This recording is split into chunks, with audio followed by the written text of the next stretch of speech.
This is a conversation with Cenk Uygur. He is a political commentator, media host, and the founder of one of the largest online news shows, The Young Turks. He's one of the leading voices for progressivism in America and also the author of the book, Justice is Coming. In this conversation, we discuss the psychology of politics, whether politics corrupts good men, whether the game of incentives is set up in a warped fashion. We break down the American political spectrum, trying to analyze how much of the government today is run by donors, lobbyists, and big corporations, how much money in politics and corruption actually influences the governance today. We also break apart the effectiveness of the American president. How much power do they actually have? And then we also explore whether democracy can work and the state of mainstream media in America today. This is no time. If you like what you see, then do hit subscribe on YouTube, follow on Spotify, rate 5 stars in Apple Podcasts. This project takes a lot of my time, money, and effort. And now it's officially my full-time job. I've retired from a corporate job. So if you'd like to see this continue, please consider making a donation on Patreon or Anchor. You can buy Super Thanks on YouTube. You can join as a member on YouTube, or you can leave gifts on Instagram Reels. If not through monetary channels, and do consider sharing these episodes, leaving your likes and comments. All forms of engagement, they really go a long way.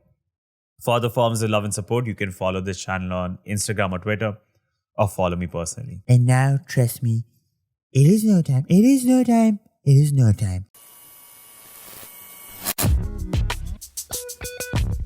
There's a phrase in the book, The Power Broker, by Robert Caro, which goes, politics is a thief's game. Those who stay in it long enough are invariably robbed. And in a similar vein, Daniel Day-Lewis had once said in an interview, I think it was for Lincoln or maybe There Will Be Blood, where he said, many politicians set out to conquer politics, but politics ends up conquering them. First question, Cenk. Is the game of politics and its incentives set up in such a way that once you make it there, you have to play the game of thieves to survive? No matter how well-intentioned you were to begin with, will politics inevitably corrupt you and end up conquering you? So it's funny that this statement is that if you stay in politics long enough, you'll get robbed. Because I tend to think that if you stay in politics long enough, you'll start doing the robbing. Okay? That's been my experience with politicians. Right.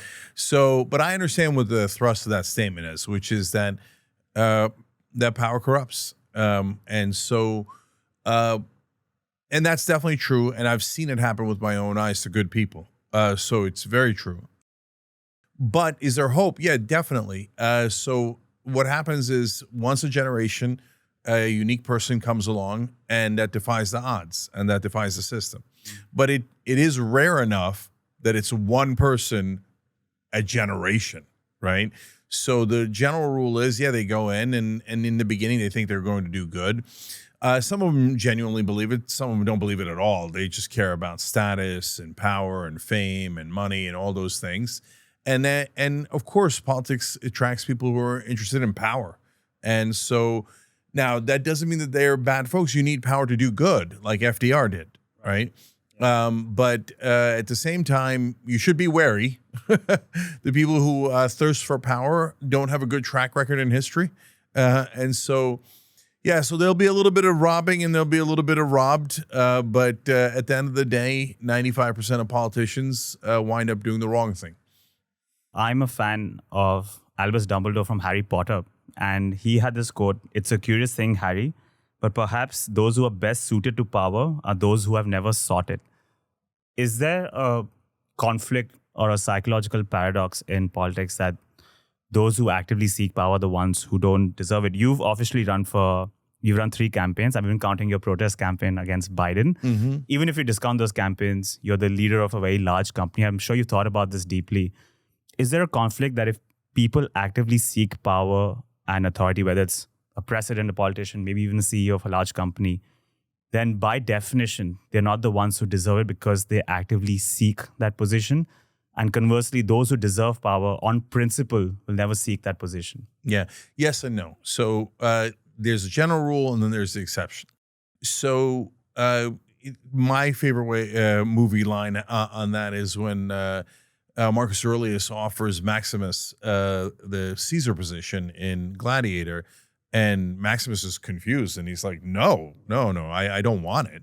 And Marcus Aurelius says, that's why it has to be you, right? And so that's the rule, and that's a beautiful rule. And in fact, I'm applying it now among the different folks that I'm seeking out to run for the 2028 presidential primary on the Democratic side is Jon Stewart. I'm hoping that he runs, but he keeps saying he doesn't want it, which makes me think that's why it's got to be perfect. you, right? And so I understand that. But the exception is very important, because if we get too jaded and we think that, no, that 100% of politicians are bad guys, 100% of people seeking power or who are strategic are bad guys, then you'll never get to the person who's going to change everything once a generation. That person always comes along, and that person also seeks power, but they seek power to do good in the world. And so if you're skeptical about that, of course you should be, because 99 out of 100 politicians don't. And if we're being super generous, 95 out of 100 don't, right? But there are that 1 to 5 that make all the difference in the world. So did Martin Luther King seek power? Yeah, of course he did. Did Mahatma Gandhi seek power? Of course he did. But what did they use the power for? And they accumulated a lot of power by reaching the masses, which leads to another line from Gladiator. Proximo told Maximus, win the crowd and you'll win your freedom. And so Gandhi won the crowd, King won the crowd, Mandela won the crowd. And then they took that power and they used it for good, and it changed the world for the better. And then there's people in politics that have done similar, like FDR. So Franklin Roosevelt was probably definitely one of our greatest presidents, if not the greatest president. And he sought office 4 different times, even though there was an informal rule against going more than twice. So did he like power? Definitely. Did he do good in the world? Definitely. So we're looking for that diamond in the rough. We're looking for, in an ideal case, Maximus or Jon Stewart or someone along those lines. But there are some politicians that actually do want to do good. And by the way, no one assigned me to this role except myself. But I'm a little bit like that Greek philosopher Diogenes, who was looking for the one honest man, right? And so I've assigned myself the role of finding who that is, the honest politician or the honest person who could run for office, accumulate power, use it strategically, but use it for good and for everyone and not just for themselves. And yes, that is super hard to find. I have 2 follow-up questions for you. I do have a question about your journey and how you stumbled into this. You started off as a lawyer, of course. First, let's continue talking about power. It's a dangerous game we're playing if you're trying to look for that 1 out of the 100 that's not going to get corrupted by power. This phrase, power corrupts absolutely. If it's true, and it seems like the numbers suggest that it's true for at least 95 out of 100 if you're being super generous, I don't like it, but it helps me understand why people like Joe Biden or Barack Obama did the things that they did, right? It keeps me sane. It helps me sleep at night. Because Biden started his career speaking out against corruption, against the establishment, against the corporation. But very quickly, a few years in, he started being known as the MBNA guy, right? They were his largest donors. You can track Barack Obama's transformation from his keynote address in 2004 at the Democratic National Convention to when he left office in 2016, arguably left the country more polarized than ever. He had perpetuated the establishment, and he had promised radical change. He had promised to subvert it. He had caused instability in the Middle East. And arguably, you could say, because of his work, there was a rise in the anti-establishment rhetoric, which led to the rise of Donald Trump and hurt Hillary Clinton's chances as well. And not just Obama as well. There have been cases, people make the case that AOC or John Fetterman, who might have started with some progressive politics, have now slightly lost their way. So, do you think it's the nature of the position that ends up corrupting even men like these? Because Obama felt like the 1 out of the 100 that might actually push past. If you ask me, Obama felt like a person who was good to begin with. His campaign on hope felt genuine. His plans for Obamacare felt genuine. Is it this position that actually corrupted him, or do you think these were all bad people to begin with? Is the position that actually amplified their bad traits? So the answer is a little bit complicated. So let's start out with things that are clear. So first of all, I remember learning that phrase from Mr. Rollins in civics class in 8th grade. And I remember thinking, and what a strange child I am, I'm going to prove that statement wrong, Okay. So, having said that, I haven't yet. And so absolute power has corrupted absolutely in every case. And so power is a thing that is very interesting, dangerous, hopeful. There's a lot of things you could put on power, right? But it is a fearsome force in this world. And so a great example of absolute power corrupting absolutely is Israel. So we have enabled Israel in America with endless billions of dollars that we've spent, over $300 billion. We vetoed every war crime resolution against them in the United Nations. We have just allowed them to run roughshod and to abuse the Palestinians for 58 straight years in unimaginable ways. And so I don't think that, for example, that the U.S. is helping Israel by giving them absolute power.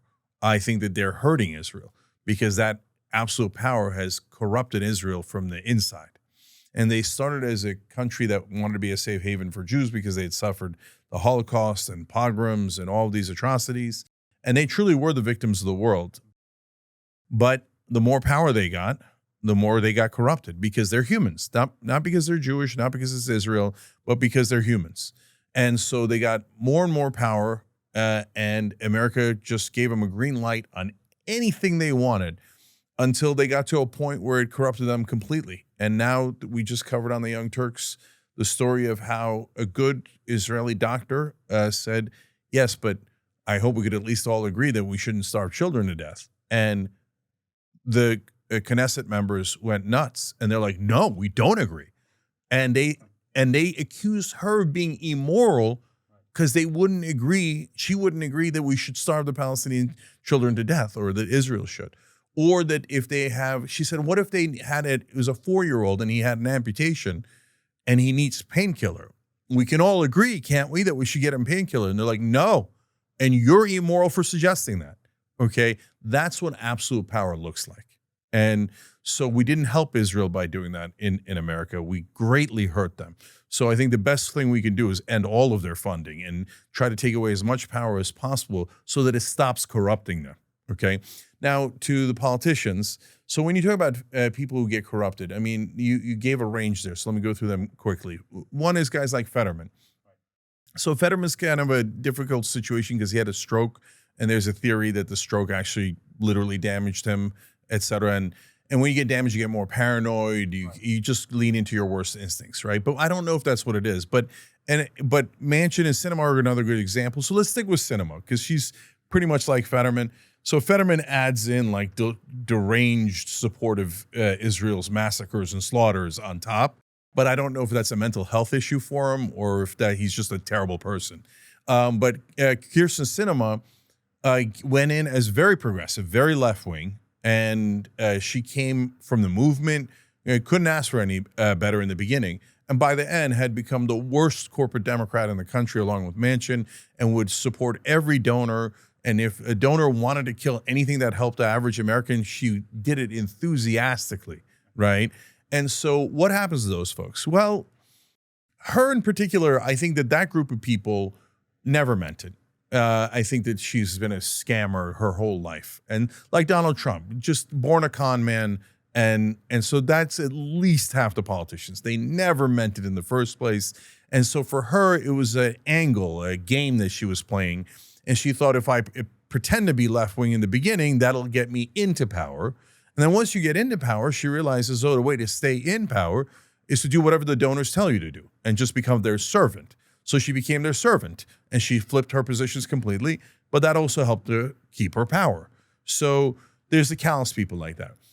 And there's the Obama category, and Biden, I don't know where Biden fits, but probably somewhere in the middle. But when he first started, the first bill that he introduced was a bill to get money out of politics. It was in the 1970s. It's a great bill. And so I wish he had won on that bill, but he didn't.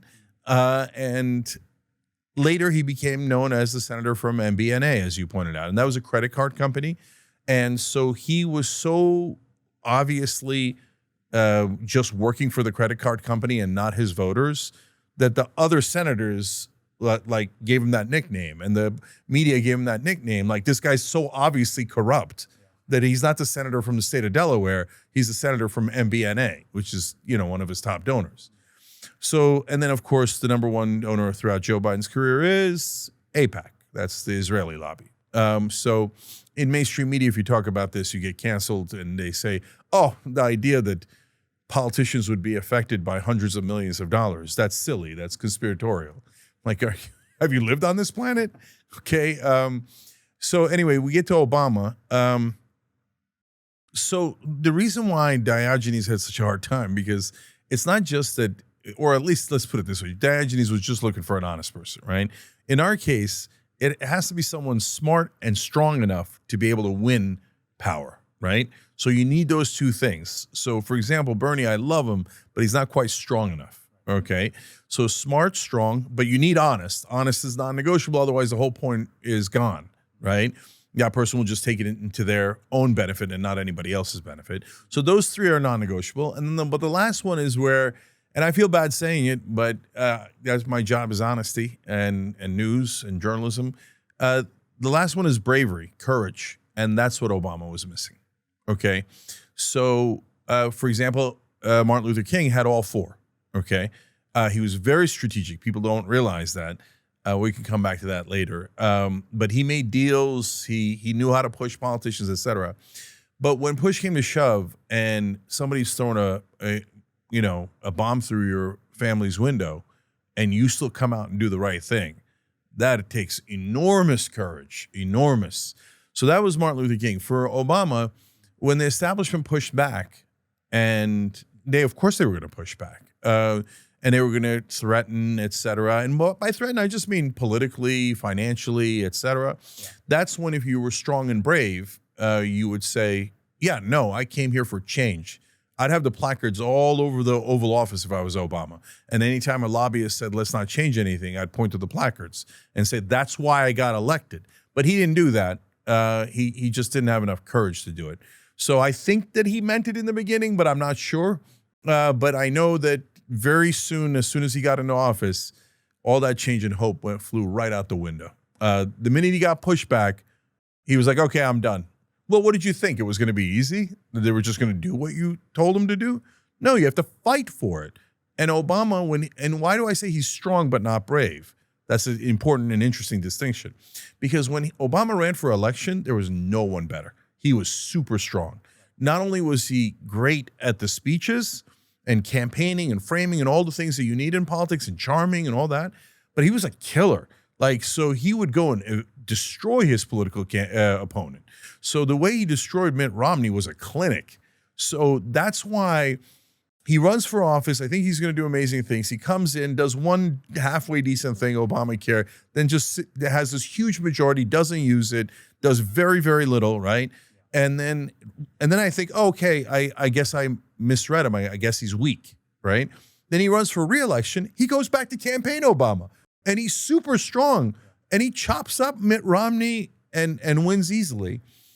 And then he gets back into office and goes back to doing nothing. Because he truly believed in his mind that you couldn't do anything. Like when they told him, hey, listen, be realistic, okay? Stay in your lane. There's only so much you can do. He believed them. And it was convenient to believe them. Because if you didn't believe them, then you had to fight them. And fighting is a tough, ugly business. And Obama doesn't have it in him.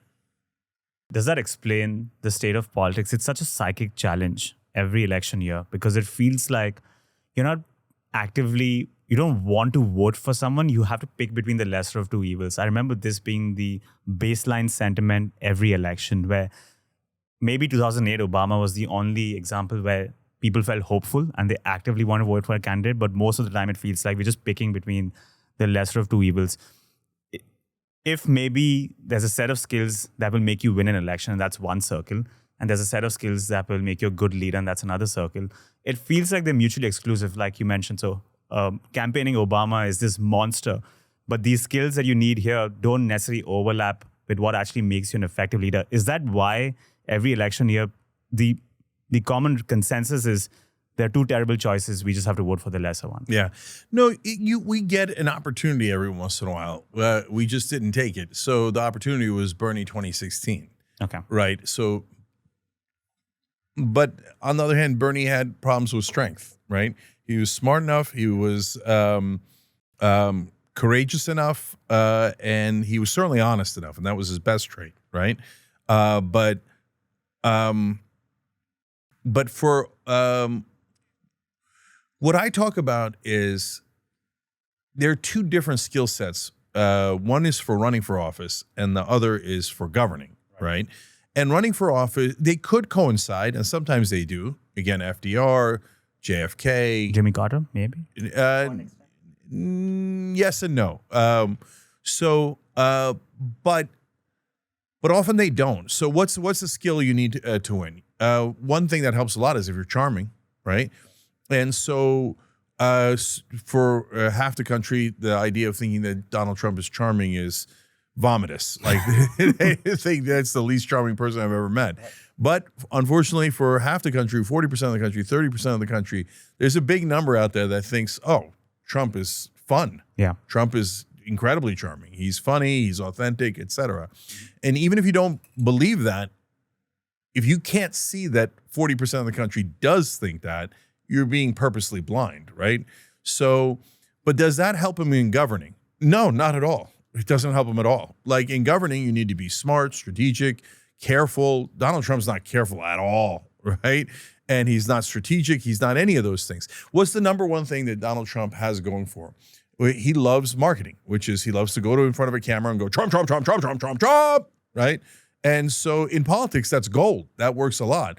And the Democrats, I can't believe that they can't understand the simplest things about politics. All Democratic leadership, oh, should we go and do interviews? Of course you should do interviews. Your job is to get your message out. What kind of a moron doesn't do interviews if they're in politics? And that means you're embarrassed of your positions or you're a terrible candidate and you can't even present your own case. Then you have to get out of the race. And that's the thing with like 90% of Democrats are like, oh, media, I don't want to do media. Then don't run. You have to get your message out. If you don't get your message out, you're going to lose. Now, Trump is good at getting his message out. He repeats it maniacally. He's a liar, so that helps him with his message. I'm the best president anybody's ever seen. Abraham Lincoln said I was the best right before he was shot. Okay, and then he gets people talking about, is Donald Trump the best or not? That's marketing, that's framing, right? But when you're governing and you go, I'm the best president ever, that doesn't help you at all. In fact, it hurts you because other people think you're a clown, and then, you know, it hurts your negotiating leverage, et cetera, et cetera. So it's two different skill sets, but sometimes they overlap, and that's when you get gold. Lots of things to unpack here. I'm going to park this aside because I do want to bring it back when we start talking about democracy as a whole. The second follow-up that I had for you was when you spoke about stumbling into this role. So I want to take a small digression and talk about your journey. You grew up in East Brunswick, New Jersey. And when you were growing up, you got into multiple street fights. You were notorious for telling the opponent, I'll let you punch me first. As you've grown older, the size of your opponents has increased. It's not just one human. Now you're getting into street fights with mainstream media, big corporations, political parties. You've been at the receiving end of a lot of derogatory remarks. They've tried to cancel you multiple times. You've been trolled. You've been outcast by both parties at different points. This leads to the natural question, why do you fight this fight, Cenk? What's motivating you? What's driving you to absorb all these blows and come back the next day? What was it that made you fight in the streets of New Jersey? And is it the same fire that fuels a desire to take on these big powers in the world today? Yeah. Main answer is I can't help it. I can't help but fight. And so it's in my nature. And so I know that it's going to be damaging. I know when I'm about to get into a fight, that's going to hurt. So when I was, there's, two different stages of my life. When I was a kid and I got into a lot of fights, it's because I wanted to, okay, to be honest. And, why? That's just who I was. I'm aggressive. And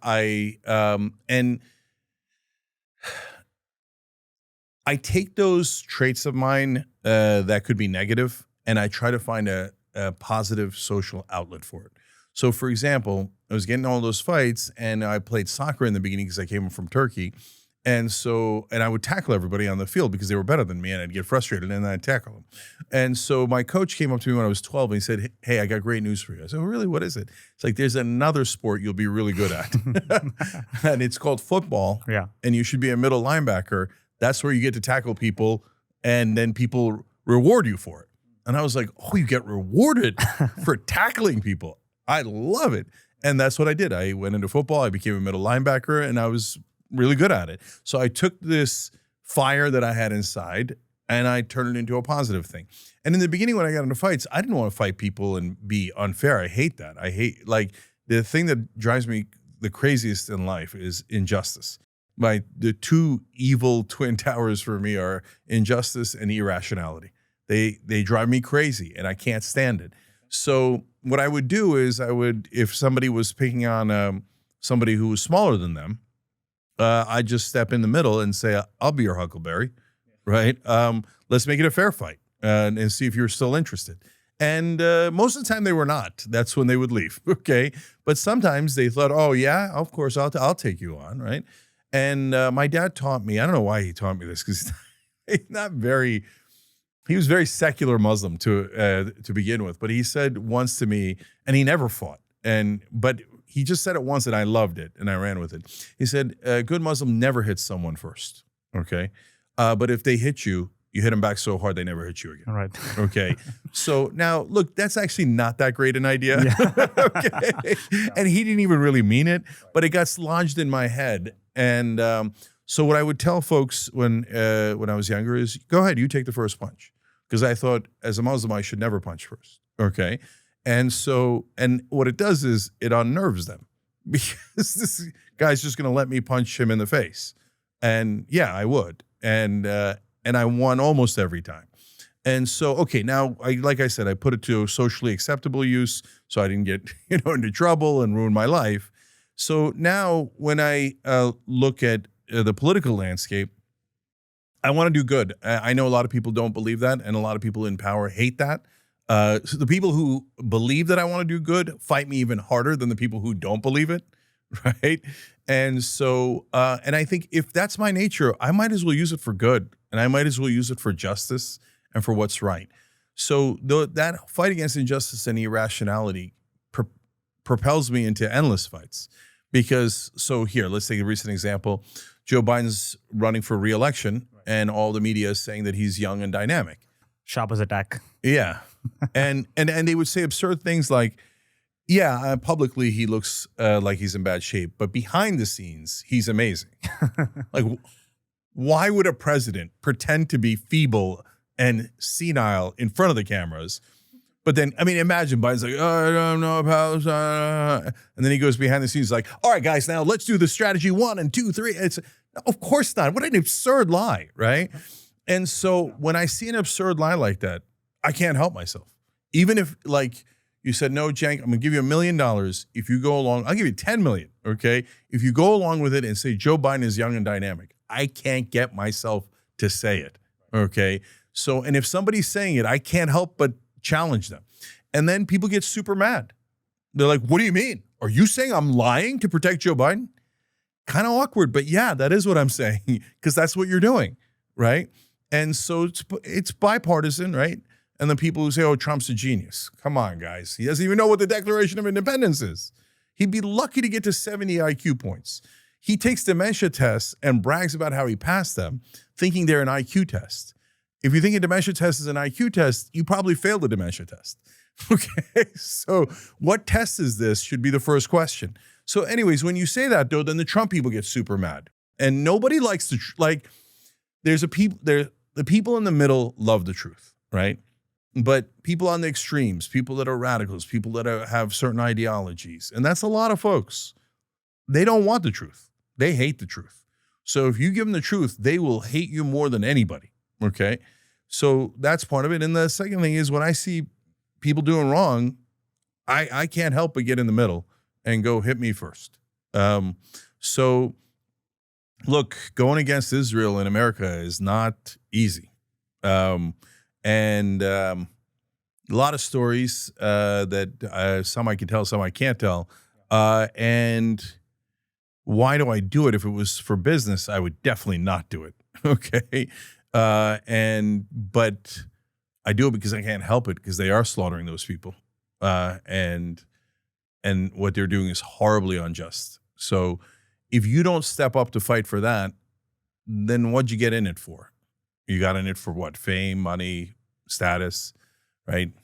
To me, none of those things are interesting. I actually find, like, status is a perfect example. I find it so sad that people care about status. Like, I don't mean sad like as in I'm depressed over it. I mean sad as in it's kind of pathetic. Like, oh, that guy is a senator. Who cares? Like, why does that matter to you so much? Do you think that makes him a better person? No, I got bad news for you. He's a senator because he was the most corrupt in that state. He was the one willing to take the most amount of donor money and do exactly what the donors ordered him to do. That's not a guy you should respect. But people can't help it. Status. And they're like, oh my God, he's a senator. And if you don't have status, they also look down on you, right? So, I mean, I give you an example. I have a friend in Turkey.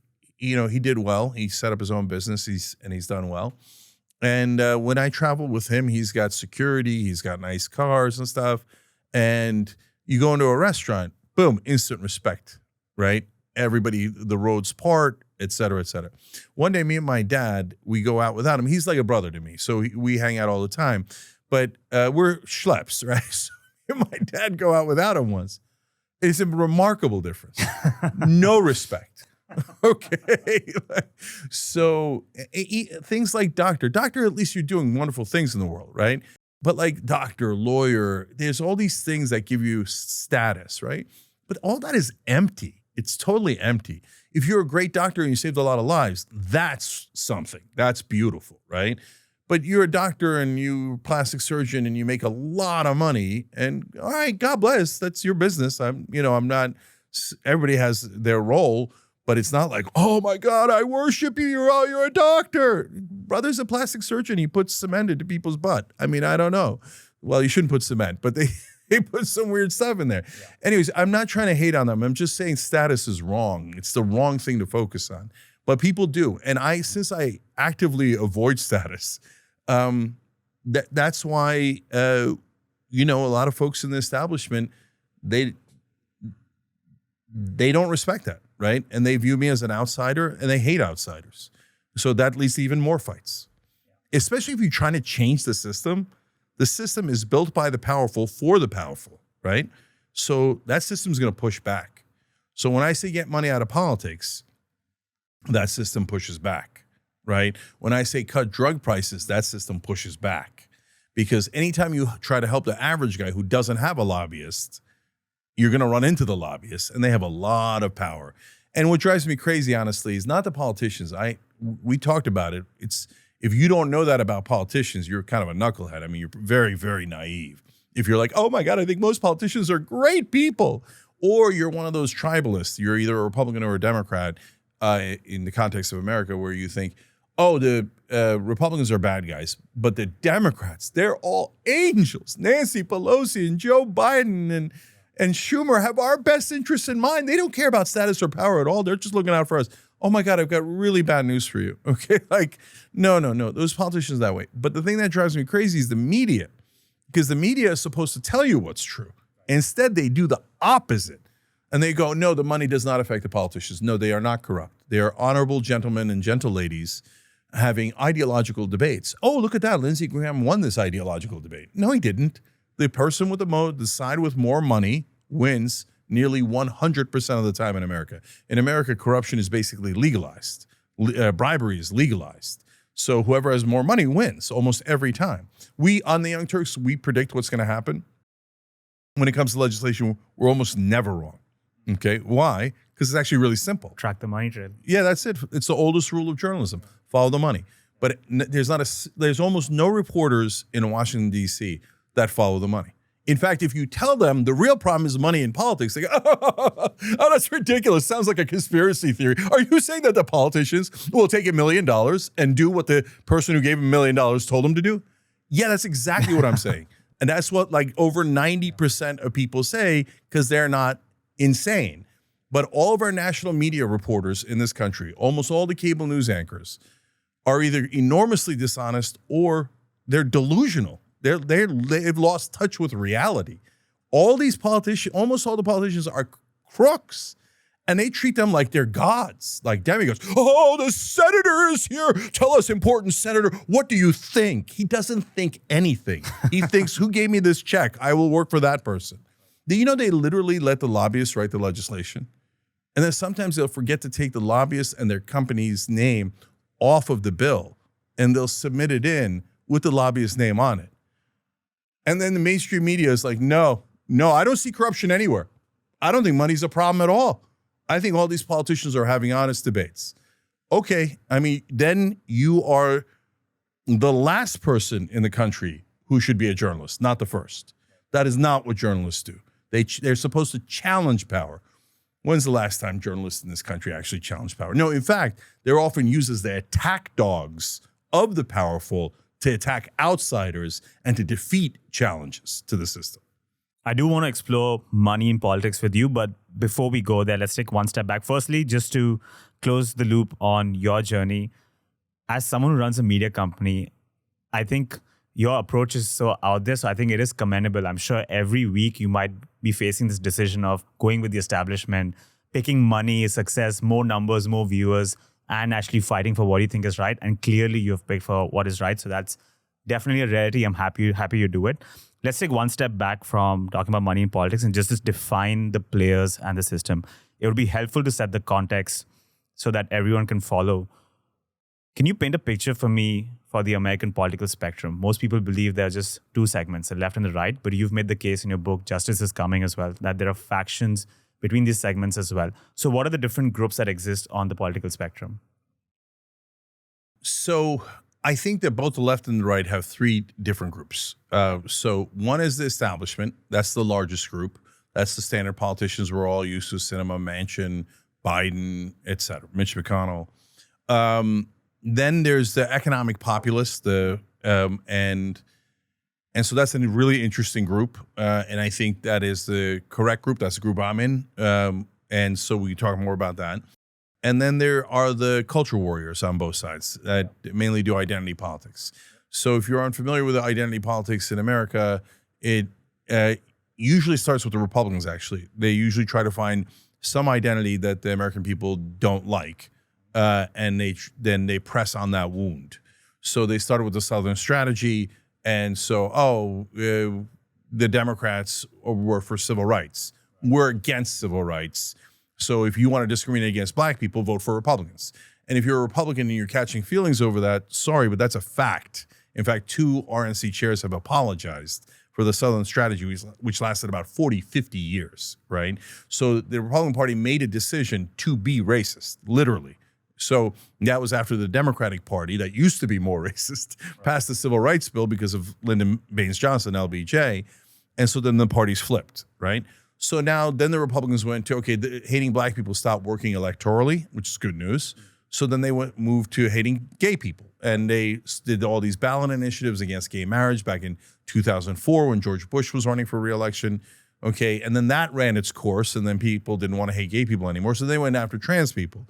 And then they keep going and going until they find a new target. And then our side usually falls for the trap. Okay, so now normally we fight back on issues that matter a lot: constitutional rights, civil rights, et cetera. So we're not going to let anybody get trampled over by the right wing, okay? But the right wing keeps digging and digging and digging until they find something absurd and unpopular. So recently, in this case, it was trans women playing sports with biological women in the different levels, okay?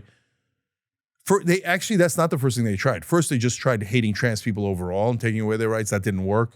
Then they tried going after trans people going in the wrong bathrooms, or quote unquote wrong. That didn't work. Trans in the military, that didn't work. So, but our radicals on our side love to fall for Republican traps.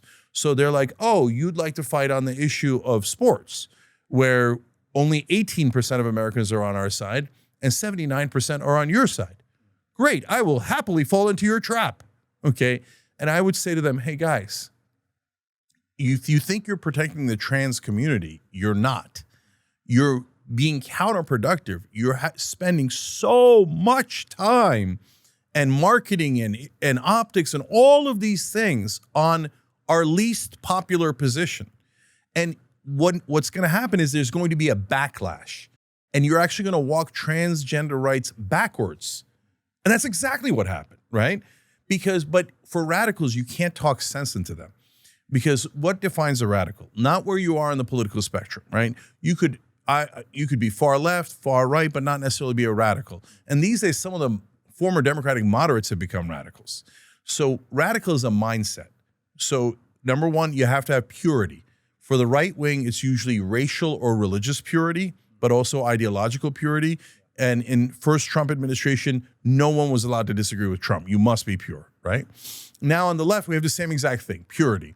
If you disagree on any issue, even a microscopic one, that's it, you're out, you're a Nazi, you're a right-winger, you're a heretic, bring out the pitchforks. So purity, no dissent is allowed. You must agree with the tribe. If you don't agree with the tribe, then you're going to be driven out of the tribe.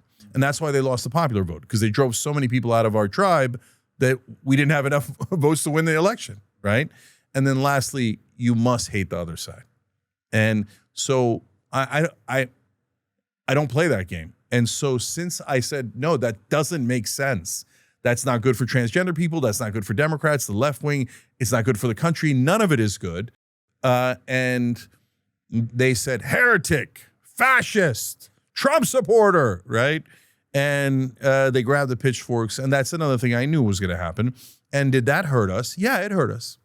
But am I going to sit there and agree with a bunch of knuckleheads who are like, yeah, let's do really unpopular things and destroy the movement and never win again? No, I don't care if you're going to make more money or you're going to get more status or clout or whatever you're going to get. I'm never going to agree to irrational things that make no sense at all. So, okay, so that's the culture warriors, radical left, etc. So that's your three wings, the radicals, the populists, and the establishment, okay? So the establishment is giving us status quo, corporate rule. Everyone all across the world hates the establishment because over the last 50 years, we've done what they call neoliberal economics. And what that means is, ironically, conservative economics. It's a very poorly named thing. And what it says is give everything to the rich and the powerful, and eventually they'll trickle all over you. Reaganomics. Yeah, Reaganomics, supply-side economics, Laffer curve, these are all the same thing. Give everything to the rich, and maybe 100 years later, they'll give you a nickel or a dime, right? Yeah. It's such an obvious fraudulent economic theory. It's never worked. It's just an obvious robbery. But again, mainstream media in America is like, no, it's very legitimate. No, in fact, it's probably more likely to be true. But, I bet if we give another tax cut to the rich, I bet, you know what? Maybe they'll trickle on you. Oh, wow, thank you. I can't wait for your trickle, okay? So, by the way, there's a great economic theory called middle out. And really smart folks like Nick Hanauer push for it. And middle out just says, hey, instead of giving to the rich, why don't we give to the middle class? And the middle class spends more. So then that creates a positive cycle in the economy. The more they spend, the bigger the businesses get. So that actually lifts all boats, and it goes to the average American. That's populism, right? So populism is for the average guy, establishment is for the super rich and powerful. And of course, the super rich and powerful have won in this country for a long time. That's why the establishment's been in charge for a long time. That's why when an anti-establishment figure like Trump comes along and gives the middle finger to the establishment, he wins. He won on that alone. That's his number one go-to card. And by the way, people in New York and DC, in Democratic Party and mainstream media, they have no idea that that's why he won. They're so unbelievably clueless. They're like, oh, he won because he's a racist and sexist. The deplorables came out. Yeah. Oh, the country's so racist, that's why he won. Yeah. Then how come Barack Obama won twice? How come Barack Obama had an 83% approval rating, right? Hiding behind racism and sexism, not that it doesn't exist, of course it exists, right? But how big a factor is it in political and electoral cases? Well, we know Obama won twice. His name was Barack Hussein Obama. Nobody was unclear that he was black. He even had a Muslim middle name. He's not Muslim, but he had a Muslim middle name, and he still won easily both times. So it's just an excuse. So that's your three wings. The radicals are unacceptable. The establishment is the worst. And so you have to go populist. You've often said in previous interviews that you're bilingual. You speak both populism and establishment. So I think you're the perfect person to break down these segments even further. I want to zoom in on the establishment left and right. how much of the government today is directly influenced by big corporations, lobbyists, and donors? Completely. I'll be generous and say it's 98% controlled by the donors, but it's probably 100%. I mean, that itself is a striking number. I remember in your book, Justice is Coming, you pointed out a fact that the person who raises the most amount of money wins 95% of the congressional elections, which in itself is a staggering fact. Yeah, that's a fact. So now it changes in every election by a little bit. And I started the group Just Democrats, and we actually got the number all the way down to 88%. Okay. Small victories. Yes. But now it's back up, I think, around 95%. So if you have more money in the American system, again, bribery's been legalized. So you could take just a huge amount of money from any source and just overwhelm your opponent. So there's been at least 5 congressional races where AIPAC and their affiliated lobbies that are working on behalf of Israel have spent $4 to $6 million. In Jamal Bowman's case, I think they spent $12 million in one race, which is an unbelievable amount of money. And so they would just go and buy every ad in the market. So in the Nina Turner race in Cleveland, they bought all the ads. So nobody can withstand, unless there's a lot of media coverage. That's why the presidential elections are actually an exception, okay? But outside of them, nobody can withstand $5 million of ads against you. And so AIPAC just went around buying all these elections. There was a wonderful Jewish congressman from Michigan, Andy Levin, okay? And he loves Israel. He just was in favor of a 2-state solution. Right? That's what the American policy is right now, theoretically, right? And he said, yeah, Israel should be a safe haven for Jews and a wonderful, peaceful state. And he's got, obviously cares deeply about Israel. And of course, Palestinians should have a state as well. AIPAC's like, no, eliminate them. Okay, I think in his case, it was $4 million they spent against a Jewish congressman to make sure that no one ever criticizes Israel, okay? We don't care if you're Jewish. We don't care about anything. This isn't about religion. This is about a foreign government, and you will do as a foreign government commands. Otherwise, we're going to eliminate you. So you see why money in politics is everything in America. And so what does that create? It doesn't just create the end of the careers of all of those politicians. It sends a message to the other 535 people in Congress. Do not mess with Israel. If you mess with Israel, your career is over, okay? So shut up and do what they tell you. Now, this is not just about Israel. It's about money in politics. Israel is just highlighting it because it's a foreign government and it seems more outrageous, right? Unless you're in mainstream media, in which case they say, no, even this discussion is anti-Semitic. You're not allowed to say it. You're not allowed to say the thing that is a fact. I'm like, are facts and numbers anti-Semitic? And by the way, there's a lot of the people in mainstream media would say, yes, numbers are anti-Semitic. You're not allowed to say them, because it triggers some sort of anti-Semitic trope or whatever. I'm like, they're defeating Jewish congressmen. Is that a problem? No, that's not a problem. As long as you serve Israel, it's not a problem. Okay, anyways, you see it. But again, remember, the drug companies, Big Pharma, actually normally, this last election, AIPAC was the #1 donor because Israel's a lot more, they're being challenged now for the first time in America. So AIPAC spent a fortune to make sure that no one is allowed to criticize them in government. But normally, the drug companies spend a lot more than AIPAC. And they bought the U.S. government so much that we're not allowed to negotiate drug prices. Drug companies come to the U.S. government and go, you will pay this. And normally, you'd have a free market. You'd have capitalism. And you go, well, no, I won't. I'll get another drug, right? And they by law said you are not allowed to negotiate. The government must pay. The American taxpayers must pay whatever price the drug companies set. That's insane. That's the most corrupt thing I have ever seen, right? And Bush started it. Then Obama said he was going to end it. Then Trump said he was going to end it. Then Biden said he was going to end it. We're back to Trump saying he's going to end it. None of them ended it. None of them even tried. They didn't even lift a finger to try because they're the servants of the drug companies. America is unfortunately, I love America, but unfortunately it's become the most corrupt nation on earth. It makes Afghanistan look honest.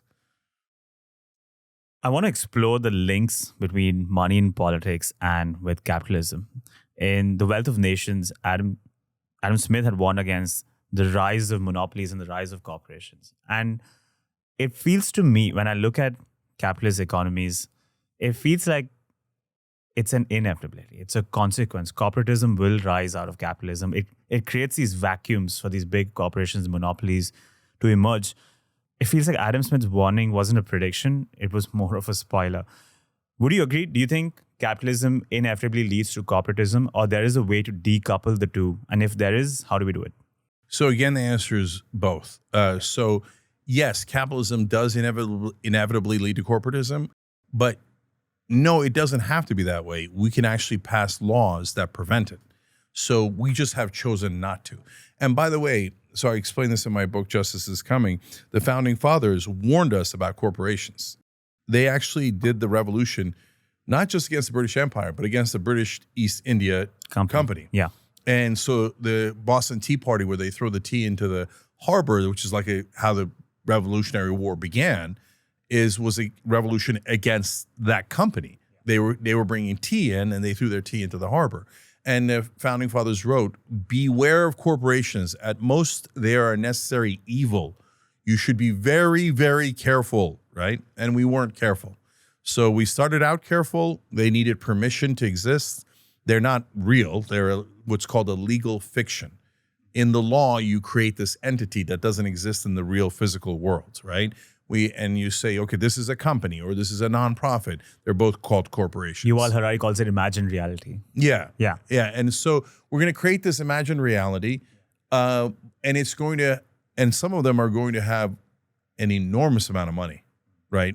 And eventually it got to the point where they had trillions of dollars. That is overwhelming power. That is unbelievable power, right? And so what they said was put in checks, and we didn't. We did the opposite. In the beginning we did, and as I explain in the book, those checks started to get worn down, and then eventually the Supreme Court said, oh no, corporations are human beings, wink, and money is speech, wink. And so when corporations give money to a politician, they're just talking to him. So they started talking in the billions. So that's how our system got corrupted in the first place. This is Lewis Powell and the Bilotti case. Yeah, Lewis Powell wrote this memo in 1971 saying we can take over the courts. And if we take over and by the way, he said take over the media, start these think tanks to do the thinking for Washington. We'll have these experts that are just pro-business, pro-big business, and we'll pretend that they're honest and objective. And we'll get the idiots in the media to constantly quote them with our pro-business perspective. And that's exactly what happened. So, and then in the case of the courts, he said, you should just put in some activist judges that say that corporations should rule everyone. And then Nixon looked at the memo and was like, that's a great idea. I'm going to pick you. Yeah. Okay. And he put him on the Supreme Court, and he was a deciding vote. And two cases that made all the difference in 1976 and 1978. After 1978, after Supreme Court legalizes bribery, you see this amazing chart. From 1938 to 78, productivity in America is going like in a straight diagonal line, like going way up, right? And wages are going straight up with it. And that's when America built the greatest middle class the world has ever seen. That's when we had fair economic principles and rules. That was what FDR put into place and made a huge difference. From 1978 on, productivity continues, skyrocketing, and wages flatline. And the difference is a minimum of $17 trillion that corporations stole from the average American worker. And they stole it by rigging the rules and instituting corporatism. And then they do have the media, which is their number one attack dogs. Like the corporate media is a cancer in this country. Their lies have ruined this country. So they then get the corporate media to say that corporatism is capitalism. They're like, if you believe in free markets, you have to support corporations. And corporations are great. And if anybody's against corporations, they're socialists and communists, right? No, but brother, wait a minute. When corporatism wants to end the free markets, they want to end competition. Because when you're a giant corporation, do you want competition? No. So what you do is you literally try to have the people pass laws that give you A, more power, and B, more money, but C, also take away power and money from your competitors. That's why the drug companies used to have 5-year monopolies to give them an understandable incentive to invest a lot of money into research to get the drug, and then you make money off of it exclusively for 5 years. It's now, for some drugs, up to 13 years. There's no justification other than The big drug companies have huge power, and they told Washington, don't let anyone compete with us. Extend our monopoly from 5 to 13 years. We'll make billions and billions and billions of dollars with those extra 8 years of no competition where we killed off capitalism. Okay, and so political dog, make that happen. And here's 5,000, 50,000, 500,000. And all the political dogs fetch the money and they do what they're told. And corporate media dogs, here's all my advertising for my drugs. You want that drug money, don't you? Right? And they get them hooked on the drug money. And then the advertisers are like, oh, yes, the drug companies and all the companies are in favor of the free markets. No, they're not. No, they're destroying the free markets. So if you set rules that limit what companies can do, that's what I call democratic capitalism, where democracy checks capitalism. I think capitalism is the right economic model, but you have to be super careful that it, A, does not buy the government, and B, does not develop into monopolies and into corporatism.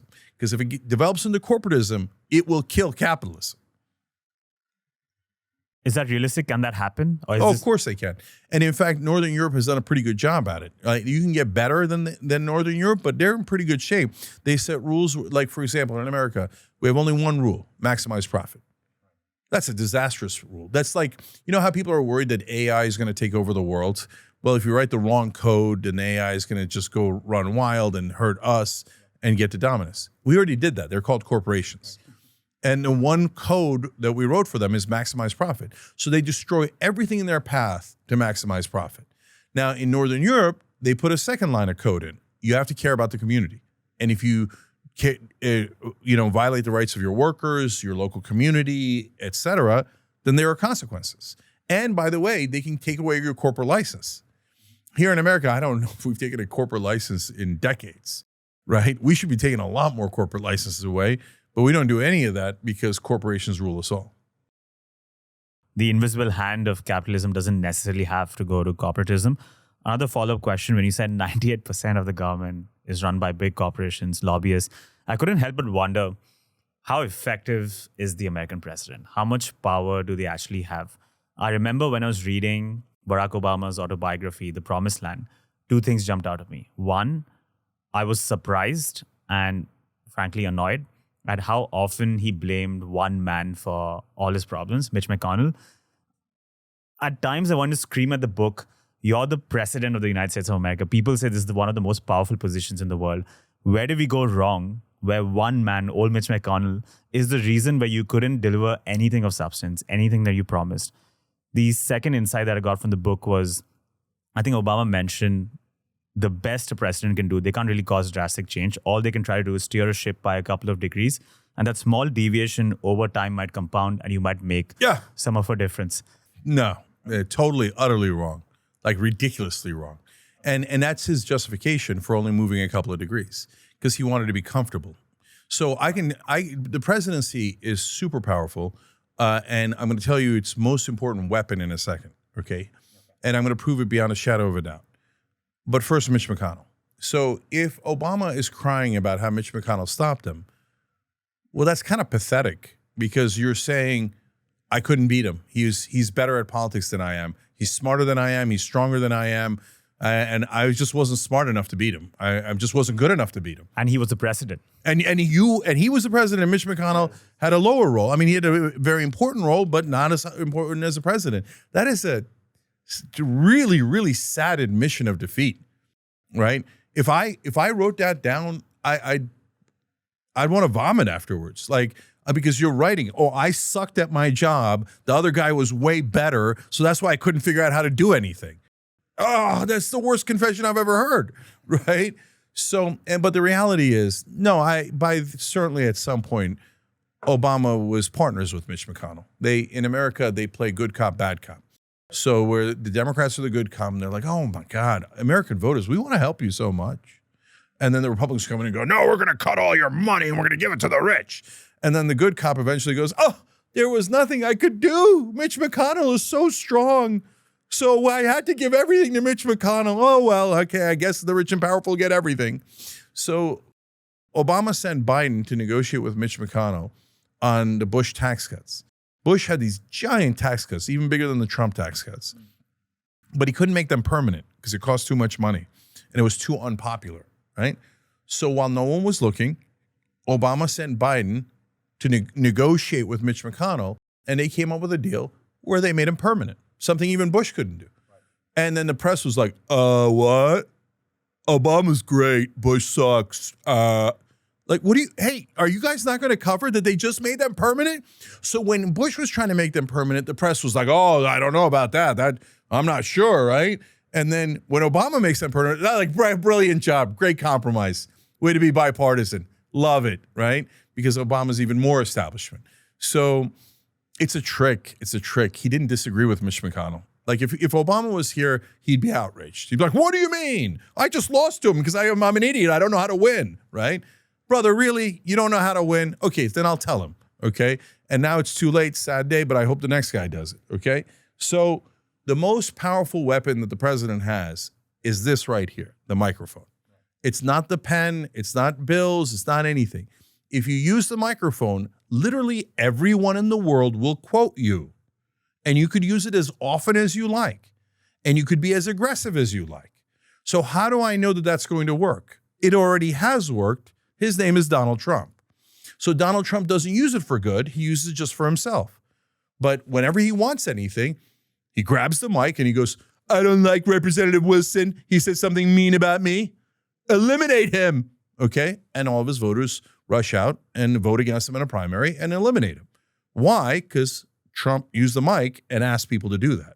He keeps asking people to do things and they do it, right? He keeps making his case over and over and over again. And even if the case is ridiculous, he wins because he kept insisting on it. What did Obama insist on? Nothing. Nothing. The only thing he did was Obamacare.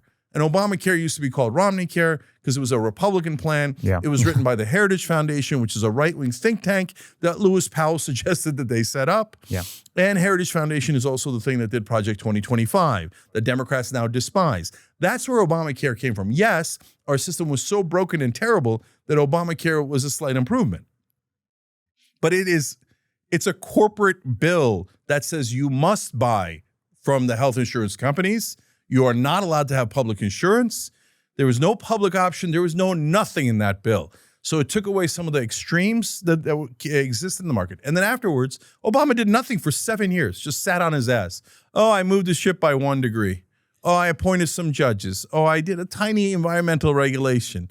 Oh, wow, look at that. I'm on that one. I moved it by 2 degrees. Oh, 200 years later, it'll be a big difference. No one, brother. Those are fairy tales you tell yourself, right? So if Obama wanted, okay, so here, let's do a super easy one. The next president, this president could do it. Any president could do it super easy. Paid family leave, okay? It hasn't passed in my lifetime. So that's when moms have baby, they get, a certain amount of time off, usually 12 weeks, right?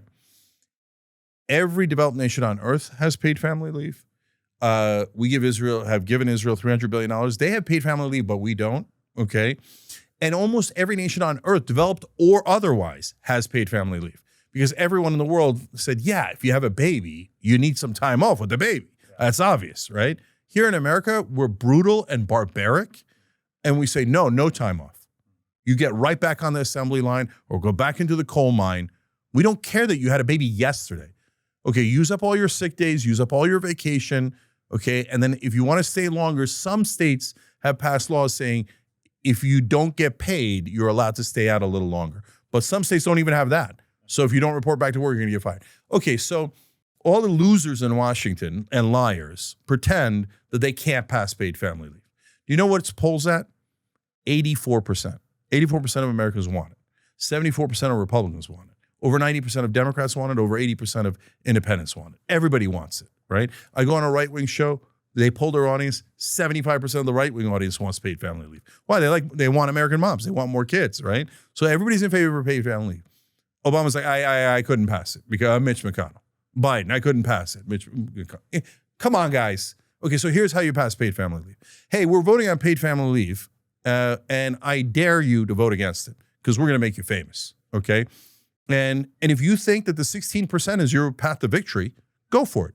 But anyone who votes against paid family leave, I'm going to put up a giant poster of them right here, and every day I'm going to remind you of what a monster they are and how they hate American moms. and they spit in the face of moms and say, get back to work. You have to work for corporations. I don't care about your baby, okay? I'm going to cash a donor check. And then I'm going to tell, after I put up that giant poster of you, I'm going to tell the American people, every single donor you have, every corporate donor you have that made you their dog, and I might even put you in a picture with a freaking leash on, okay? And your career is done. I'm going to burn your house down politically, okay? And so go ahead. I dare you to vote against it. It might pass unanimously. You're going to vote against an bill at an 84% popularity? No, you're not. They're not trying because they don't want it, because their donors told them, shut up and do as you're told. Those moms will not get a single day off. We are poorer than Estonia. We're poorer than Sri Lanka. We're poorer than all these countries. No, we have no money. Not if it's for the average American, but give me a $5 trillion tax cut. So no, Obama didn't even try. I hear you about the power of the microphone, but I'm not completely convinced how much power the president has. I'll give you some examples. So there were a couple of episodes by Freakonomics Radio where they covered the effectiveness of the US president. And one of the case studies they used was the 2004 elections where a leak in the exit polls made people believe for at least 3 or 4 hours that John Kerry had defeated George Bush. And they showed that the markets didn't really move because both candidates were pretty much the same. Everyone knew nothing's going to change. Even though the media might show them as polarizing figures based on the wedge issues, the case study that they ran was at least up till Trump. Most candidates are so similar that they won't really cause any change in economic policy, paid family leave, military spending. It's just going to be the smaller wedge issues. And they showed how the president's pretty answerable to, or helpless when confronted with the other branches of the government. The only thing the president can do is be the final decision maker for smaller issues. It just needs someone to make a call for small issues. Apart from that, it's exactly what you mentioned. The president can only be an emblem for sentiment, motivation, leadership. Just use a microphone. But you can't really go out against the big powers. You can't speak against the establishment, can't speak against the corporations. Yeah, if you're a coward. Yeah. And I mean, you can't speak. The ones who tried, like JFK, who tried to speak against the military industrial complex, had consequences. There's clearly some fear that's been put into place, and they value their life, which I don't fault them for. There's nothing they can really do. I do. I definitely fault them. So I think that analysis is totally wrong. Why the markets didn't move is not because the president doesn't have power. It's because George Bush and John Kerry agreed on almost all the policies. Barack Obama and Mitt Romney agreed on almost all the policies. Obamacare was Romney care, and then they ran against each other. Yeah. Right? And so even John McCain said he was dead set against Obama's healthcare policy. He was the deciding vote that kept Obama's healthcare policy later in the Trump administration, right? So this is all a mirage. It's all like this media concocted theater that they put on. That's why I talk about good cop, bad cop. John Kerry, oh no, he was very different than George Bush. Was he? Which way did he vote on the Iraq War? Oh, right, he voted with Bush. He voted for the Iraq War. And so did Biden, and so did Hillary Clinton. Huh. Oh, but on tax cuts, they always let tax cuts pass. Every time the tax cut passed. There's one thing that's guaranteed in American politics, that tax cuts for the rich are going to pass, period. Nothing else will pass, but tax cuts for the rich will pass endlessly, okay? And so they're getting their analysis wrong because it's the uniparty. They agree on the same exact thing. They're bought by the same donor class. They both believe in corporate rule. So if you, in terms of JFK, no, that was a different time. There really was a deep state back then, and the CIA was murdering world leaders left and right. And then we had this hilarious thing in America, like, well, obviously we can kill leaders in Latin America or the Middle East, but those same guys would never do it here at home. Why? Why do you think they wouldn't do it at home? Oh, well, I mean, that's sacred. Sacred to you, brother. It's not sacred to them. They want power, right? So, but these days, people aren't doing assassinations. No, they don't do physical assassinations anymore. They do character assassinations. Yeah. And so it's smart. It's the invisible hand of the market figured out a better way to eliminate your opponents. So when you shoot Martin Luther King, people want to do civil rights more, not less, right? But if you assassinate someone's character, then that smears the policy with the person, and then people want to do the policy less, not more. So that's why the mainstream media is constantly putting out hit jobs against any outsiders on the right or the left. So if they sense you're an outsider or a populist, the New York Times will be the first to attack you. CNN will be the second to attack you. And then depending on which side you're on, MSNBC or Fox News will finish you off. And then the Washington Post and everybody else will pile on. So, and what they'll do is they'll go look through your whole life. They'll try to find a needle in a haystack. And they'll pick out this little needle and go, Dan, that's what the guy's about. I found one bad thing. He's such a bad guy, bad guy. Don't let him change anything. Don't let him change anything. Corporate rule is great. Oh, wait. They don't say corporate rule is great. Don't let him change anything. They just kill his character and destroy him and smear him until nobody wants to do the thing that he wanted to do.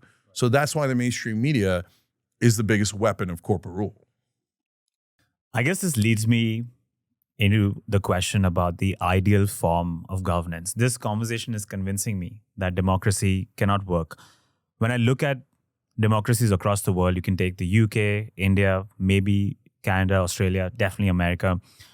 It feels like democracies pushing them backwards. They're taking regressive steps. All these problems that we just spoke about today, money in politics, mass manipulation by the media, I can't English today, and gerrymandering of districts, all of these exist in all of these democracies as well.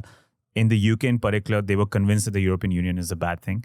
In India, religious intolerance is now on the rise. In America, they're denying climate change because fossil fuel companies have bought politicians. They're opposing paid family leave, free healthcare. They're curbing all protests against the genocide in Gaza. They're curbing immigration, speaking out against abortion, free speech. They're opposing gun control despite frequent school shootings. Literally, kids are dying.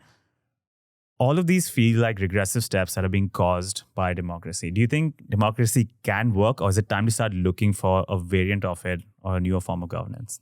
No, I'm positive democracy is the right form of government. Okay, so the problems that we're facing here is not because of democracy. It's because democracy got taken over by money and corporations, right?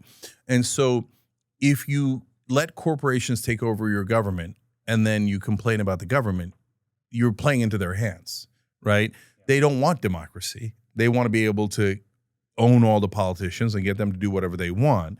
And so if you then get frustrated with democracy, you're accidentally helping them. So how do you do it right? Again, we come back to the concept of democratic capitalism. So you use democracy to put checks on capitalism. So you're not allowed to have monopoly power because then you will abuse it, and you're not allowed to give money to politicians. Otherwise, the politicians will work for you. That's the first rule. That's obvious. So unfortunately, the Supreme Court here, did the opposite. So we have to pass an amendment. We don't have a choice. If America does not pass an amendment to get money out of politics, it'll go like this forever until the country's totally ruined and takes half the world down with it, okay? Because corporate rule is infinite greed, and infinite greed never does anything but destroy everything in its path, okay? So we have to change the rules. That's super important. But that doesn't mean you change the rules against democracy. So, I mean, of course, there's always the issue of what's the alternative. And any kind of autocratic rule, ruled by one person or a small group of people, is a disaster 100% of the time. So it never works. It has no chance of working. And so it has to be democracy. But look, Canada's done it right. Northern Europe's done it right. And then, it's funny you have the invisible hand here, right? Because I write a lot about that in my book, right? Yeah. And so the invisible hand of the market realized if you capture the government, that'll give you bigger profits, right? And all of that has driven because of that, right?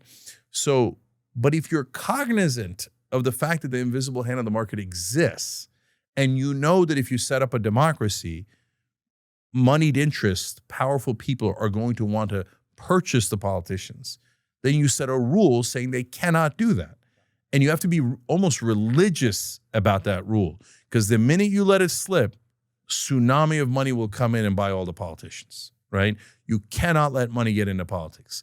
So if you set the rules right, you'll get the right results. If you set the rules wrong, you'll get the wrong results. There's definitely a way of setting it right. But one more thing that's really interesting. We are built for democracy. So why? Look, I'm an atheist, and so I believe in science. I believe in evolution, and whether you're an atheist or not, evolution is a fact. And so And yes, I know this bothers some people. Sorry, but we're apes. We're literally apes, okay?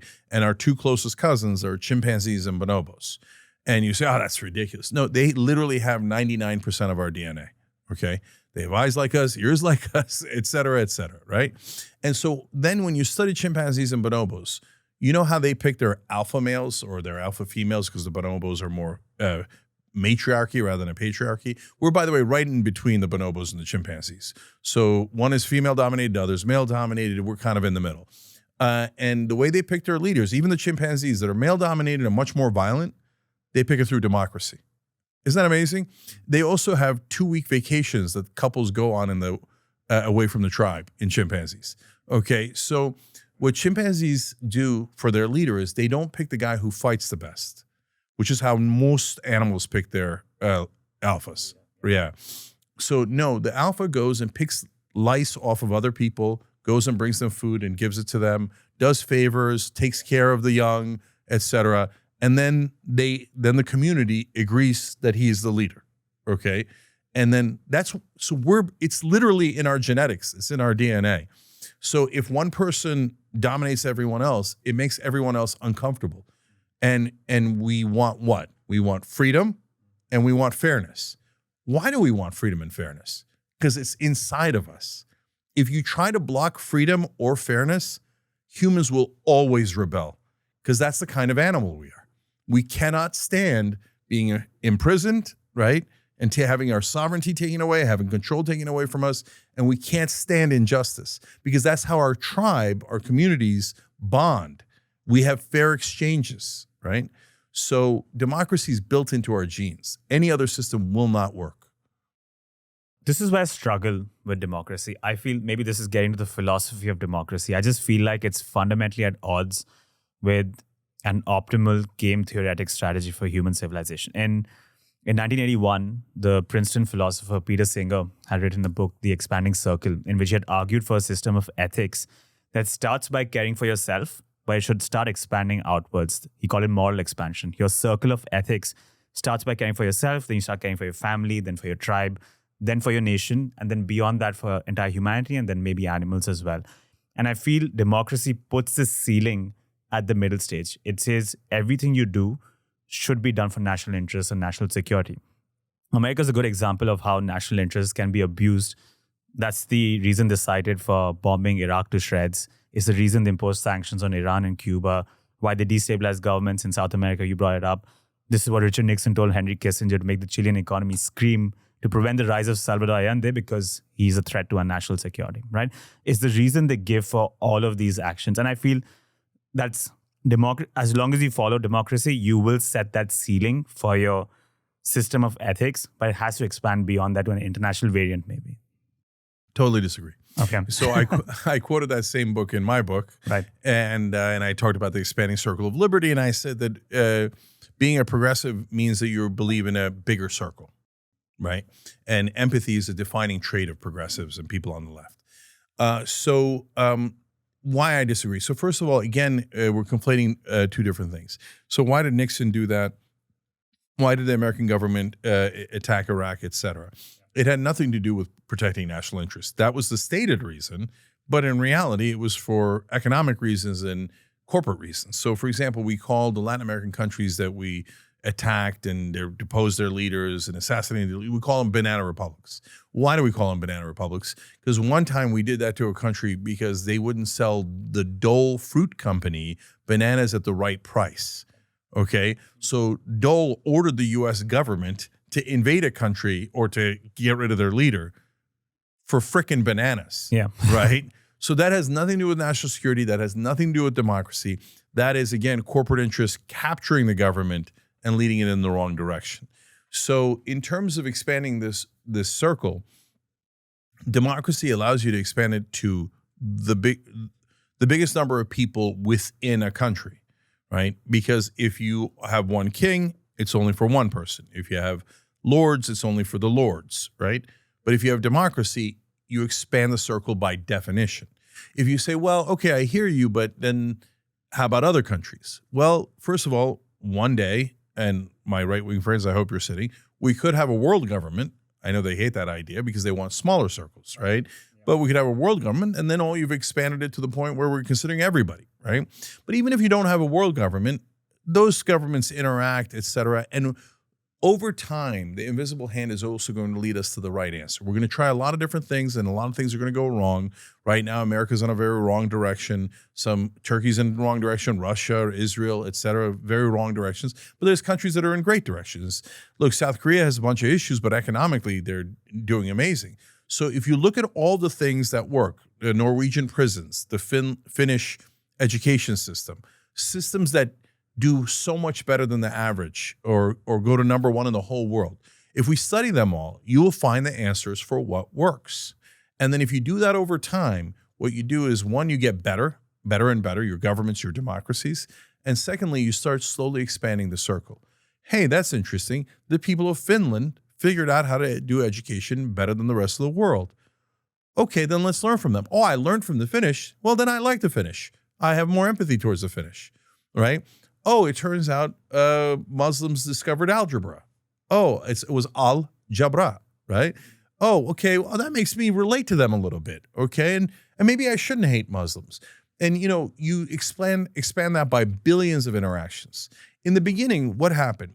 We were little tribes, and anytime you ran into another tribe, you just immediately start killing each other, okay? You go to war, you go to conflict, et cetera. And I should know, I'm Turkish. We came from the Central Asian steppes. And us Mongols and Turks, we fought our way out of that, and it was nonstop wars, right? And that's probably why I have the nature that I do, right? Yeah. So, but we started getting less and less wars over the course of history.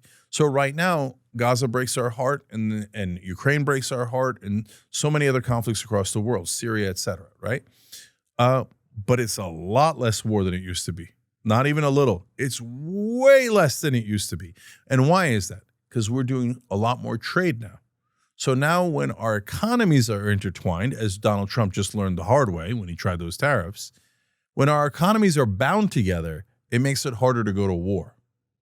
And so, in the beginning, you have economic competition. Oh, the Chinese are bad. They're our enemies, et cetera. And then eventually they turn into Mexico and Canada. And then you realize they're not your enemies. And that trade created these bonds that then made you realize the Chinese are not evil. That's crazy talk. Because eventually our businessmen and their businessmen get together. Eventually they come here, we go there, and we begin to realize, oh, right, they're human just like us. And we expand the circle, and we expand the circle. I guess I'm still struggling with how that might happen as long as you keep that ceiling, like that national layer, especially when we have all these concerns around, you brought up AI ethics, that's truly a global concern. Nuclear weapons another, climate change is another. And it feels like if every country is just looking out for themselves, which is how democracy is set up at the moment, it's an open question how it might happen, but I'm hopeful that your theory might work. Before we wrap up, I also want to talk about media. You've mentioned it multiple times, so let's dive right in. You've been both an insider and an outsider. In fact, you left MSNBC when Phil Griffin called you to his office and he said, I love outsiders. They wear leather jackets, ride motorbikes, but we are the insiders. We are the establishment. You need to be more senatorial. And you've said in previous interviews that the media doesn't hire news anchors, it hires news actors. What is the lay of the land of mainstream media in America today? What is the state of media? Pretty disastrous, but getting better. Okay. Yeah. So in the bad old days, we had one media. And so ABC, CBS, NBC, and they all said the same thing. Then CNN started, but that's okay. They said the same thing. New York Times, Washington Post, same thing, right? There's just one way of thinking, and that's it. And they declared it objective. That is the only thing that you're allowed to think. Everything else is subjective and false and wrong and opinions. But their view of the status quo and corporate rule is objective, okay? So that privileges their bias. Their bias is, hey, I'm already on top. I love this system. So if anybody's attacking the system, I'm going to attack them. And I'm going to say they're wrong. But meanwhile, I'm going to pretend I'm not biased, that I am the objective one, right? So that was a disaster. And now if you ask anybody in media, that was the good old days, right? And so they think, oh, then social media came along and all these misinformation, disinformation came. Oh, boo. You guys lied us into the Iraq war. 7 out of 10 Americans thought that Saddam Hussein had attacked America. That's why they voted for the war, right? And In reality, of course, Saddam did not attack us. Did the American media let the people know that? No. Instead, they let Bush and Cheney lie us into that war, and they actively participated. It was all over the New York Times. It was all the cable news guys. They all cheerleaded for it. I have a segment on the book where MSNBC fired every host that was against the Iraq war, because at the time they were owned by GE, which is a defense contractor. Yeah. So the defense contractor bought the media and fired anyone who was against war, because GE was going to make a killing, literally, in war, and they did, and so did Boeing and Northrop Grumman and Raytheon, Lockheed Martin, all the defense contractors. The oil companies made a killing. The banks who speculated made a killing. Israel wanted us to attack Iraq. They were happy. So all the donor class was thrilled with the Iraq war, and they lied us into it, and the mainstream media happily worked with them to make that happen. And they say, oh, no, we got tricked. Again, this is like Obama. Oh, my God. Is it true that Saddam didn't attack us? Oh, I guess that is true. Golly gee, the Republicans made us lie to you. No, they didn't. And if they outplayed you and you buried the truth to kiss their ass, then you're the world's worst journalist. Thank you for the confession, right? So, and they're like, oh, we'll never do it again. Every time tax cuts come along, yay, tax cuts, right? And now Israel is doing monstrous things, monstrous. And if you say that, anti-Semite, you better not, no way, Israel's the good guys. They're the moral army. Well, of course, they had to murder all those Palestinian kids. Don't say murder, that's anti-Semitic. You're not allowed to say this, or this. You're not allowed to say the truth, but I'm the good guys. Are you? You don't look like the good guys. You look like a bunch of liars whose job is to protect the powerful. But they don't know that, by the way. The invisible hand of the market picked them, because the guy at the very top picked the executive producers. The executive producers picked the senior producers, who picked the producers, who picked the anchors, who picked the on-air talent, and they all think alike because it starts at the top, and that's the market saying go pro-corporate rule. So now, why is it better?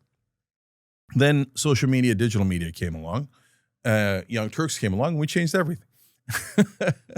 Okay, so we didn't do it single-handedly, of course, right? But we started about 20 years ago online, 23 years overall. We're the oldest running show in internet history.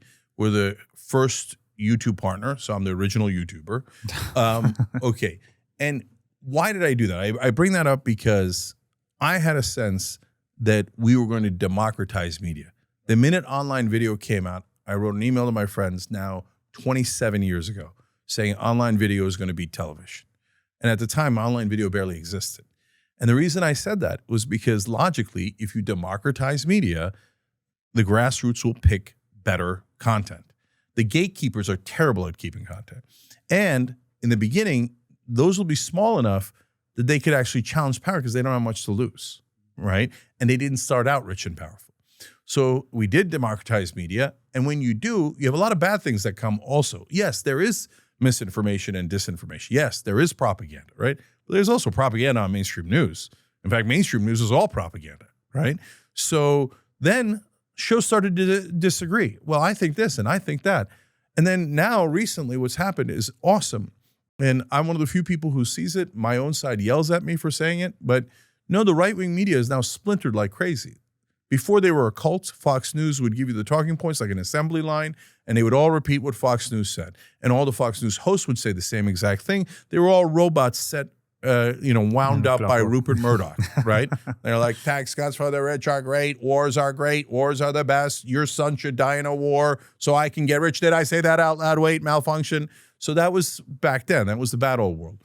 Now, Mark Levin and Ben Shapiro say, yeah, I demand that you attack Iran on behalf of Israel. Well, they don't say on behalf of Israel, but that's pretty much, that's definitely why they want it. It's implied.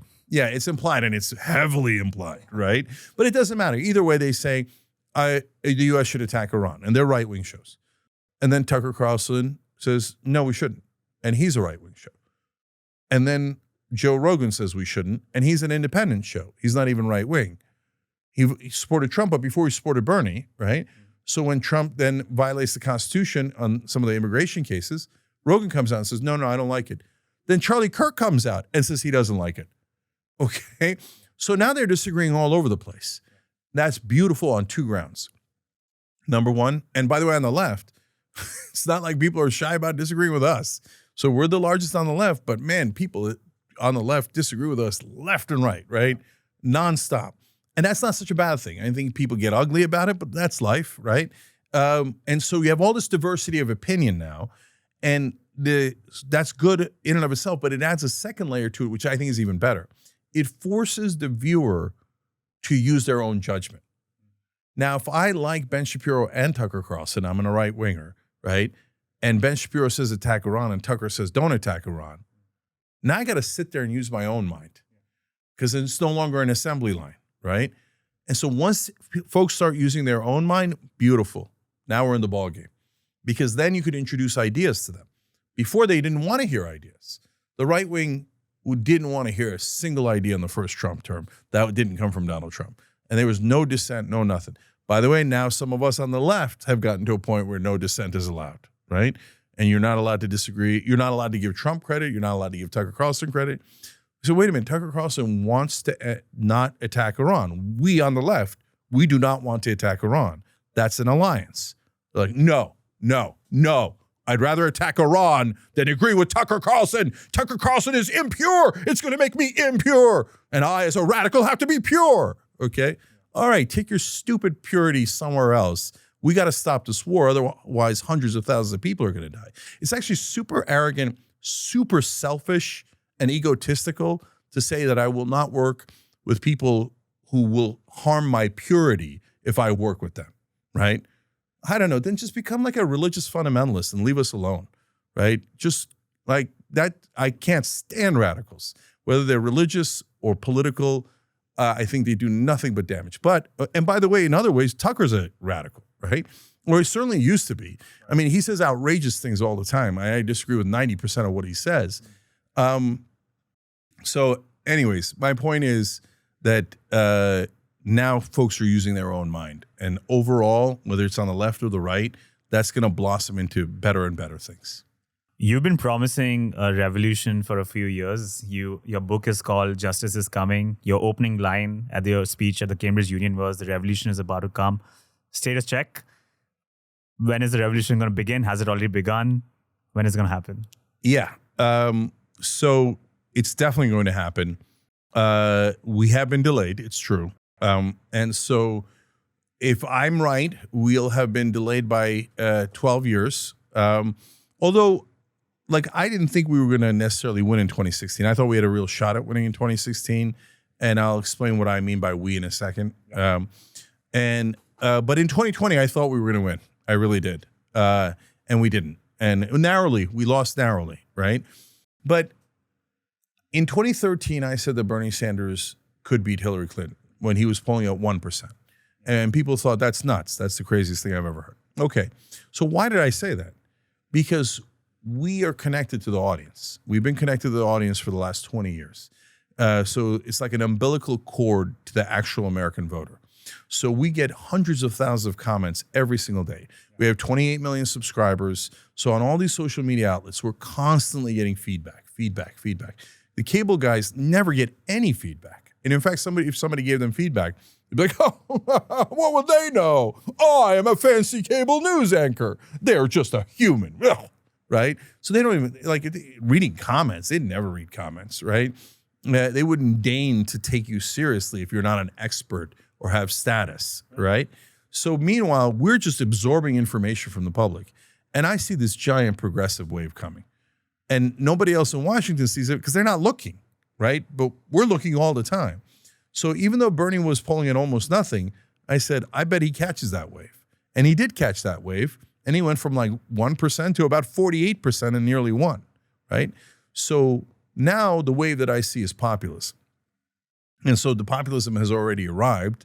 That's Donald Trump, the fake version. But he's going to get exposed. He's going to pass tax cuts for the rich. He's going to give the donor class almost everything they want. And then people are going to get frustrated again. And then they're going to look for an alternative. And we're going to present that alternative. The alternative they should have picked all along, which is the populist left.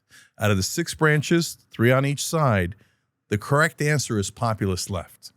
And so, but that's the beauty of the invisible hand. They tried the establishment left. They tried the establishment right. Neither one of those work. They just tried the populist right. That didn't work, right? Nobody wants the radicals anyway. So that only leaves one thing, populist left, that they haven't tried yet. The minute they try it, they're going to love it. How do I know that?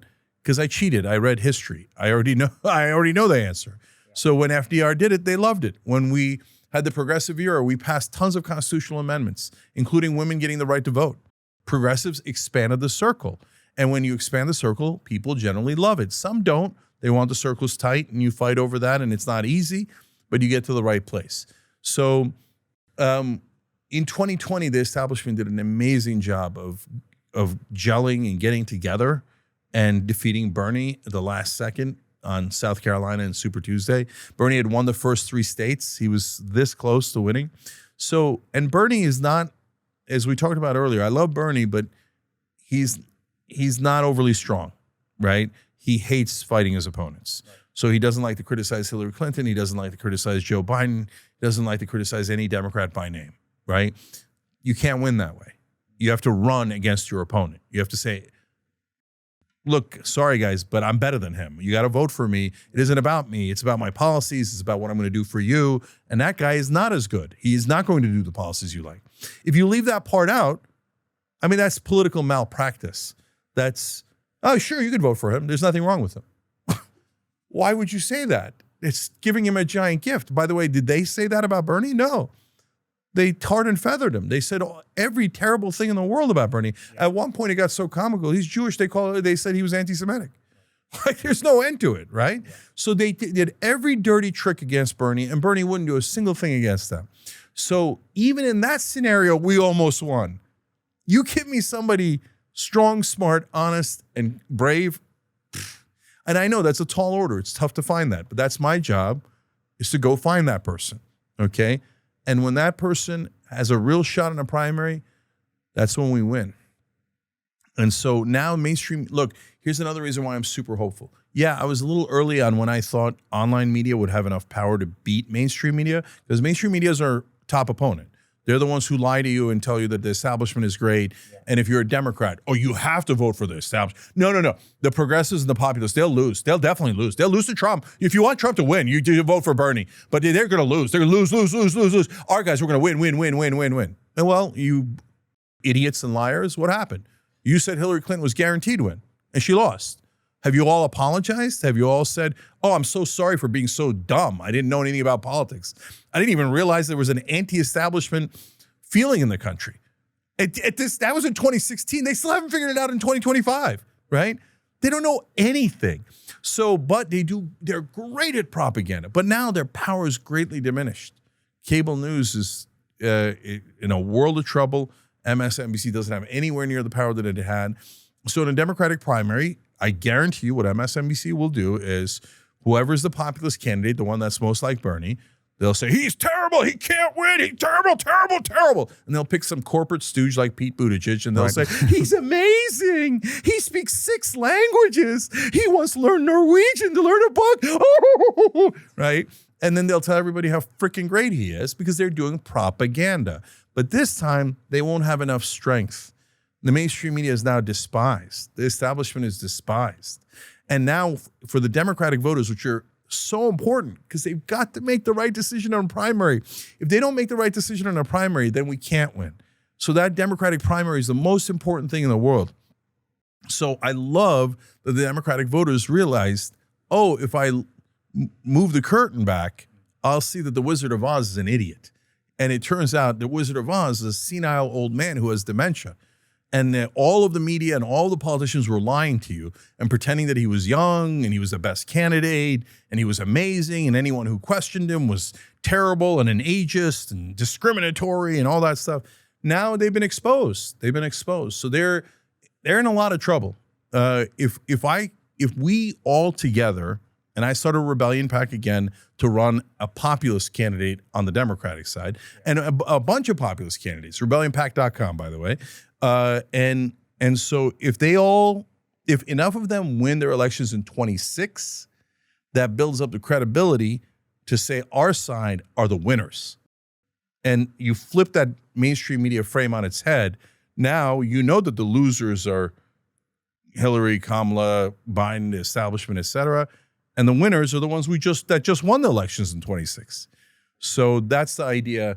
You win that primary and it's over. The general election, I'm not even worried about.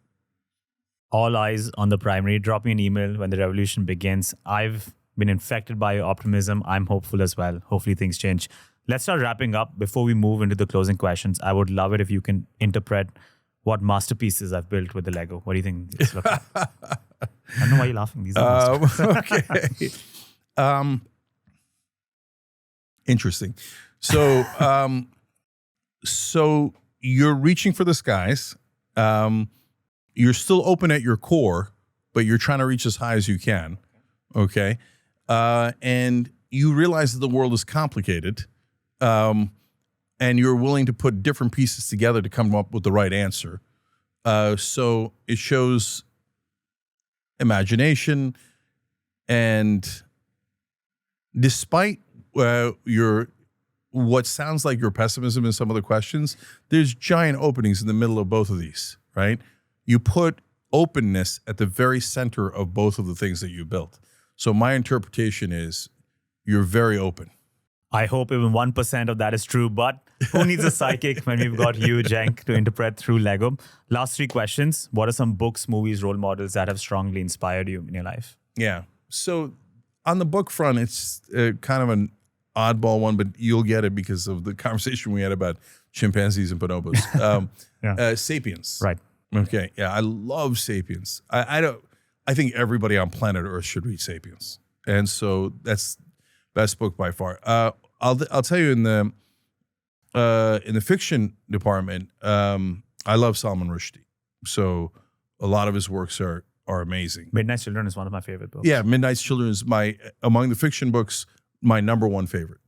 Yeah. So Midnight's Children and Sapiens is how it would go. Okay, in terms of movies, I'm a total goofball. I love all like Braveheart, Gladiator, but my all-time favorite is Dead Poets Society. Yeah. So Carpe Diem. I'm all about Carpe Diem. We only got one life, especially if you believe what I believe. So the most valuable commodity you have is time. It's not money. It's not goods. It's not anything but time, because you only have a certain amount of time, and how you fill it will determine your life. So in terms of leaders, easy, the 3 guys I mentioned before, Martin Luther King, Mahatma Gandhi, and Nelson Mandela. They liberated the most amount of people, and they were the 4 things I'm looking for: smart, strong, brave, and honest. And they made a huge difference. And if I could do 1% of what any of them have done, oh my God, I'd die a super happy man. You only have a limited amount of time, so that leads into the next question. What would you like your legacy to be? How do you want to be remembered? Oh, great. Great, because it's a fun question. So I would want to be remembered as honest, as someone who worked hard for justice, and someone who was thoughtful, cared about others, and took the time and energy to think things through so that we can get to the best results for the most amount of people.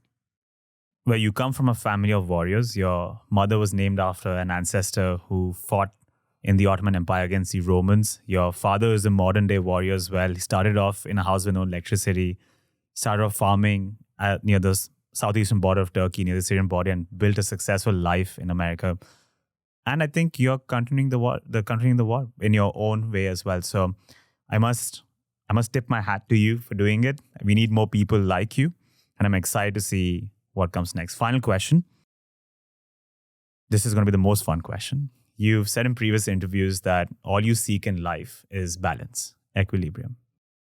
So let's flesh that out, tie it in with the ultimate question. What is the meaning of life, Cenk? Oh, I love it. Yeah. Okay, so so first of all, my name Cenk in Turkish means war. Right. So how's that for perfect?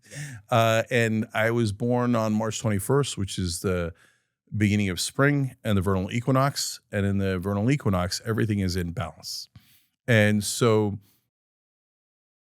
balance is not just what the universe strives for, it's what the universe is. The universe is balance. And so that's why all of the ancient philosophers believed in yin and yang, and then even in physics, what do you have? For every action has a reaction, right? And so And if you go to extremes on either side in anything you do, politics, business, you name it, it will always fail. The answer is never simple. It's always in the middle. It's always balanced. Okay. That doesn't mean that you could just take any random question and take the middle and it'll be correct. Balances are not that simple. You've got to find the actual balance because based on framing of the question, etc., you might get misled. Okay. Now, so that's why I love balance. Okay. Now, having said that, what is the meaning of life? Yeah. So we're here for a short period of time. In my opinion, there is no invisible creator. We are just an animal. And at the same time, we are a magical animal. We are the greatest thing in the known universe. So we have sovereignty and sentience. So what does that mean? If you're sentient, that means you actually know what's going on. Other animals follow their instincts and they can't recognize themselves in the mirror. They don't know what's happening. They just follow their instincts and are not conscious of the movie that they are in. We see the movie that we're in. That is an incredible accidental gift of the universe. And so as far as we know, in the known universe, we are the only creature that is sentient. And yet we don't even enjoy that. Like, guys, that is an unbelievable treasure that you've been given. And you all have it. But the second one is even more powerful, sovereignty. What does it mean? It means because of the way our brains are structured, we can make active decisions. So a beaver builds a dam based on instinct. It doesn't have a choice. And it moves right or left based on instinct. It doesn't have a choice. We have a choice. We can choose to go right or left. We can choose to do one thing or another thing with our life. We can choose at every turn. We're the only creature in the known universe that has sovereignty. So we have both of those magical gifts, and people don't even recognize it. And most of the time, they don't even use them. So the meaning of life is to actually live your life the best way that you can. Optimize your life for happiness, not just short-term happiness, complete holistic happiness, satisfaction, fulfillment. That brings great joy to human beings to be able to build something and be responsible for something and play a role and make a difference and have a purpose, right? But those are all built in from our genetics and the type of creature that we are. So if you optimize your life and you go for overall happiness and you understand that you're this beautiful creature of the universe and you utilize your gifts, then you'll have an amazing life. Cenk, if people want to connect with you, find out more about you, watch your show, what is the best way to find you? So thank you. First of all, we're on all the different platforms, but people usually watch us on YouTube. So we're live 6 to 8 p.m. Eastern every day. So come at 6 o'clock Eastern, YouTube, Young Turks, right? On tyt.com, and that makes sense, the Young Turks, tyt.com. You've got all of our shows. So you've got, Indisputable and Damage Report and so many others, and it's a 24-hour channel, right? And so if you want to help on the political front, you go to rebellionpact.com. If you want to help in different ways, we have Operation Hope that tries to bring hope into the world. We have Operation Joy. This is a fun one. Go to tyt.com/joy. It's only stories about happiness, what brought people happiness. It's our audience that's putting up the stories. So if all you do is read it, you'll have a bit of sunshine in your day every day, right? And if you participate and you write your own, you'll love it. And then at like shoptyt.com, we have things like this, the ceasefire shirt, and some of the proceeds goes to the Palestine Children's Relief Fund, right? And so we try to reach people everywhere they are. So we're on every platform. You just have to put in TYT or the Young Turks. But mainly, I'd love for people to watch live and open up their minds. We're for open minds and open hearts. So come watch us at 6 o'clock Eastern every day, and you'll see that with your own eyes. Multiple ways to find you. Cenk, thank you so much for everything you do. Thank you for your time. This has truly been a privilege for me. Thank you. I appreciate it. It was a wonderful conversation.